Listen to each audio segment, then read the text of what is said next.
Okay, Vamsi గారు మళ్ళీ మాట్లాడుతురు.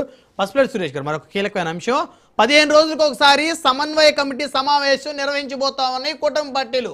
ఇక కూటమి పార్టీలో ఎలాంటి లుకలుకలు ఎలాంటి విభేదాలకు తావు లేదు. స్థానిక సంస్థల ఎన్నికలు రాబోతా ఉన్నాయి. స్థానిక సంస్థల ఎన్నికలే టార్గెటెడ్ గా కూటమి ముందుకెళ్ళబోతా ఉంది. ఇక ఈ కూటమిలో చిచ్చు పెట్టాలని ఎవరైనా ప్రయత్నం చేస్తే అది ముందుకి సాగదు. పసుపులేటి సురేష్ గారు 15 రోజులకు ఒకసారి ఇక్కడి నుంచి సమన్వయ కమిటీ రాష్ట్రంలో 3 సంవత్సరాల పాటు. సార్ అదే దాని గురించి ఒక్క నిమిషం మాట్లాడే ముందు ఒక చిన్న వివరణ. పదే ముద్రగడ పద్మనాభం గారి కూతురికి వైఎస్ఆర్ కాంగ్రెస్ పార్టీ ద్రోహం చేసింది, వారి తండ్రి శవాన్ని కూడా చూడనీయకుండా దారుణం చేసింది అని మాట్లాడుతున్నారు.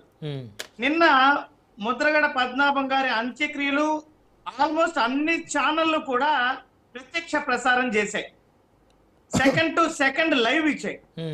ఎక్కడైనా కూడా క్రాంతి గారు వచ్చిన నిమిషం నుంచి వెళ్ళేంత వరకు ఒక్క వైఎస్ఆర్ కాంగ్రెస్ పార్టీ నాయకుడైనా కార్యకర్త అయినా ముద్రగడ క్రాంతి గారిని అడ్డుకున్నటువంటి సందర్భం ఉందా? ఆవిడని దూషించినటువంటి సందర్భం ఉందా? ఒక్క సెకండ్ కూడా, ఒక్క నిమిషం కూడా ఏ వైఎస్ఆర్ కాంగ్రెస్ పార్టీ నాయకుడు కార్యకర్త ఆవిడని వ్యతిరేకించలేదు, అడ్డుకోలేదు. ఆవిడని అడ్డుకున్నది స్వయాన జన్మనిచ్చినటువంటి తల్లి, స్వయాన జన్మనిచ్చినటువంటి తండ్రికి తమ్ముడు, చిన్నాన్న, వారి అనుచరులు, వారి బంధుమిత్రులు. వాళ్ళు అడ్డుకొని వాళ్ళ కుటుంబ వ్యవహారాన్ని ఇంత నీచంగా శవరాజకీయాలు చేయడానికి సిగ్గులేదా సార్? ఎక్కడైనా ఒక ఆధారం, ఒక నాయకుడు, ఒక కార్యకర్త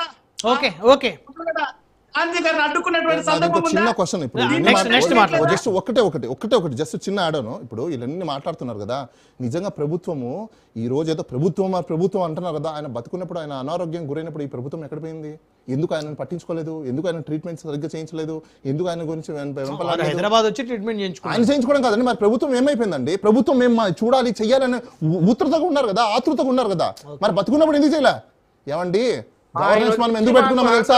మీరు ఆపండి ఒక నిమిషం. గవర్నమెంట్ ఎందుకో తెలుసా? నేను బతుకున్నప్పుడు ఫస్ట్ నన్ను కాపాడమని, చచ్చిపోయిన తర్వాత నువ్వేం చేసావు?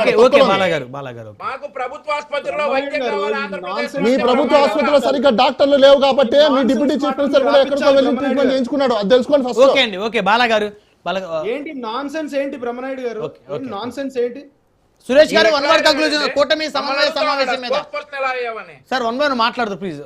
పసుపులేటి సురేష్ గారు కూటమి సమన్వయ మీరు మాట్లాడితే సెన్స్, మిగతా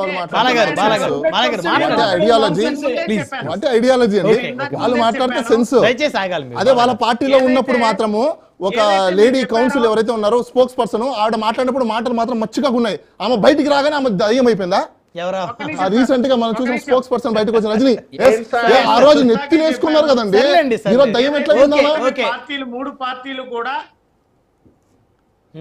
పార్టీలు ఈ రోజు మీరు అన్నారు సమన్వయము, సఖ్యత, ఐక్యతతో 15 రోజులకు ఒకసారి సమావేశం అయ్యి వీళ్ళందరూ కూడా బలపడతారు అనేటువంటి అంశం. అధికారంలో ఉన్నటువంటి ప్రభుత్వము 3 పార్టీల కలయికతో ఏర్పడింది. ఈ 3 పార్టీల కలయికతో ఏర్పడినటువంటి ప్రభుత్వానికి మంచి చేస్తే 3 పార్టీలకి మంచి పేరు వస్తుంది, చెడు చేస్తే 3 పార్టీలకి కలిపి చెడు వర్తిస్తుంది. ఈరోజు వాళ్ళు అధికారంలోకి రావడానికి కారణమైనటువంటి హామీల గురించి ఏ పార్టీ అయినా మాట్లాడుతుందా అన్నదానికి ఇంతవరకు ఎవరి దగ్గర సమాధానం లేదు. ఓకే, కంక్లూజన్ ఇస్తాడు. కంక్లూజన్ సమయం లేదు. ఇక్కడ హామీల గురించి అక్కడ చర్చ, వాళ్ళ పార్టీలో వాళ్ళు సమన్వయం చేసుకున్న దాని మీద చర్చ. నేను అదే వాళ్ళ పార్టీలో వాళ్ళకి సమన్వయానికి ఈ రోజు ప్రభుత్వ పనితీరుకి తేడా ఉంటది. ప్రజలు ఆశించేది ఏంటంటే ప్రభుత్వం తమకు ఇస్తామన్నటువంటి సంక్షేమము, తమకు ఇస్తామన్నటువంటి హామీలు ఇచ్చినప్పుడే ప్రజలు సంతృప్తి చెందుతారు. అంతే తప్ప వీళ్ళు పోయి 15 రోజులకు ఒకసారి కలయిక, వీళ్ళు 15 రోజులకు ఒకసారి విందు భోజనం, 15 రోజులకు ఒకసారి వన భోజనాలు చేస్తే ప్రజలకి ఒరిగేది ఏమీ ఉండదు. ఏమండి సురేష్ గారు, ఇక్కడ ప్రజలు వాళ్ళు ఇచ్చే హామీలలో మీరేదో వెలిఫేర్ ఇస్తారని చెప్పి ఓట్లేదండి.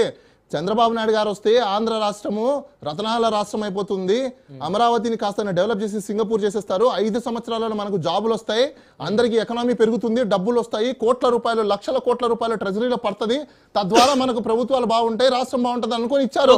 మీరేం చెప్తున్నారు ఇంకా వెలిఫేర్ అని చెప్పి? ఎవ్వరు కూడా జనాలు అలా ఎక్స్పెక్ట్ చేయట్లేదు. అసలు ఆ వెలిఫేర్ అనేది పట్టించుకోలేదు. అభివృద్ధి ఎక్కడ మైనస్ లోకి వెళ్ళిపోయింది, ప్రభుత్వం రెవెన్యూ మైనస్ లోకి వెళ్ళిపోయింది. దయచేసి సమయం తక్కువ ఉంది. దాసరి గారు రాష్ట్రం ఆర్థిక విధ్వంసం జరుగుతుంది, ఆర్థికంగా అదేనండి మైనస్ లోకి వెళ్ళిపోయింది. బాలగారు